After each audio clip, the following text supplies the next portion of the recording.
what do we do this week with Survivor? I know we talked a little bit about some of our options. I think that when I looked at it, I starred Baltimore.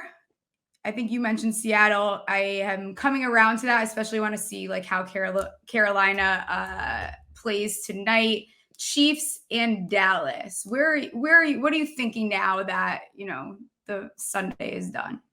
Yeah, so the dust settled a little bit, and I think that the text messages that we sent back and forth yesterday, I may have jumped the gun on kind of what I was thinking. So I went through my process this morning.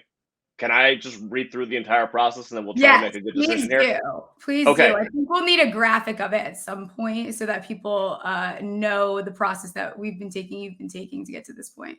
All right, so again, basically my theory here is, at least early in the season, I want a home team with a big spread and a non-divisional game. There's a lot of those in week 3, so trying to nail it down was a little bit difficult. But here are all the games that fit right now, given the spreads that are out there. 49ers on Thursday Night Football versus your Giants -10.5. Jacksonville versus Houston, Miami versus Denver, Baltimore versus Indy, Detroit versus Atlanta. There's a lot. Cleveland versus Tennessee, pending what happens tonight. Green Bay versus New Orleans, Seattle versus Carolina, again, pending what happens tonight on Monday Night Football. Kansas City against the Bears, and then Cincinnati against the Rams. I had 4 immediate cross-offs amongst those.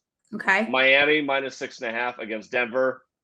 I think that, Denver's 0-2, and they gave that game away yesterday, but they're too good of a team for me to want to go against right now. Yeah. Detroit versus Atlanta, I took off. I think that Atlanta could win that game outright in different situations.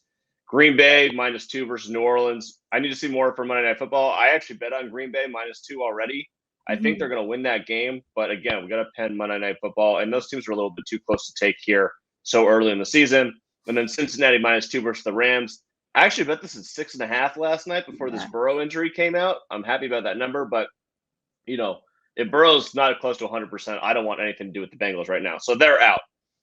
The too easy to take game right now is Kansas City.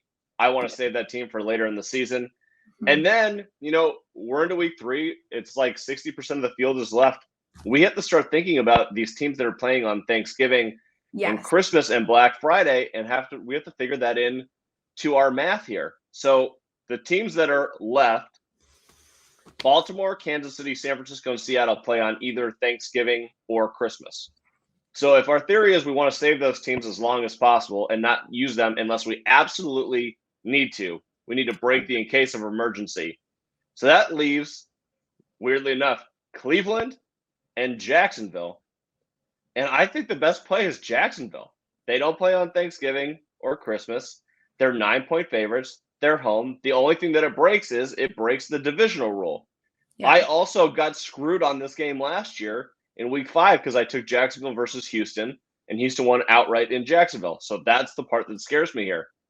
But I think this is the right spot. I think that Jacksonville's a good right for a bounce back after that poor Kansas City game. I need to see the injuries, but unfortunately, that's kind of where I'm leading right now. And I think that I agree with you. And I think after this weekend, everyone knows I have like this really weird kind of creepy love affair with the Houston Texans. I don't know what it is. They're just a team that I like to root for. I think that they're feisty. I think they can cover any spread that kind of comes their way, but we're not picking the spread. We're picking who's going to win. And I think that, if Jacksonville were to lose at home to Houston, they might have some bigger fish to fry here. Like there might be something that we need to sit down and look at, like why did you lose to the Houston Texans? So while I think they can stay in the game, they played very well against Indy. Jacksonville is a better team than Indy. So I'm kind of with you on that, especially because you do have to look ahead to those holiday games. Let's say that we wanted to throw in a holiday team here. So the teams that fit that would be Baltimore, Kansas City, San Francisco, and Seattle. I'm not going to let us do Kansas City. That team's not right yet, and I want to save them for when they are right. So then you got Baltimore, San Francisco, and Seattle. Seattle, we need to see what happens tonight with Carolina. But, that team looked really good yesterday.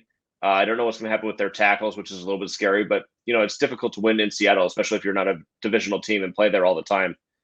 San Francisco, we saw what your Giants did yesterday. Great comeback, but they have a lot of issues to fix. They're going to be without Saquon Barkley, I'm Yeah. assuming, for week 3. So that's kind of a layup as well if we want to go San Francisco. And then Baltimore, I don't know what the deal with Anthony Richardson's going to be for the Indianapolis Colts, but that Baltimore team looks ready. And it's a big spread. They're at home. That Indy team is not good, despite the fact of what they showed yesterday. If Richardson's out, I think that's a layup too. But if we can avoid the holiday teams, I would prefer to. That's kind of my take right now. I think of those, I maybe lean Baltimore there, but then at the same time, Baltimore is still pretty banged up. They look like a good football team right now, but that game right now is a little bit of a stay away, not because I think that Indy is going to have a ton of success against Baltimore, but we're getting to this point in the season where we see this happen every year. We don't know some of these teams' identities yet. And it could be week 3 where it's like, oh, maybe week 1 was a fluke. Maybe week 2 was a fluke. So some of these teams that we haven't seen, whether it's a new offensive coordinator, whether it's a new quarterback, or whatever it is, so be it. Maybe there's players coming back from injury. For me, I think I'd rather stay away from that. I think that we can say we know that, teams like the Bears do not look like they are a good football team. Other than that, some of these teams, it starts, you just have to be careful with those holiday games. Yeah. So lean right now, early in the week on Monday, is Jacksonville. Okay. And if something weird happens with Jacksonville and we feel uncomfortable with it, we'll pivot to, sounds like either Baltimore or San Francisco are the easy ones. In Seattle, let's say, for instance, I don't know, Miles Sanders or Brian Burns gets injured tonight. That makes Seattle a whole lot more appealing. Yeah.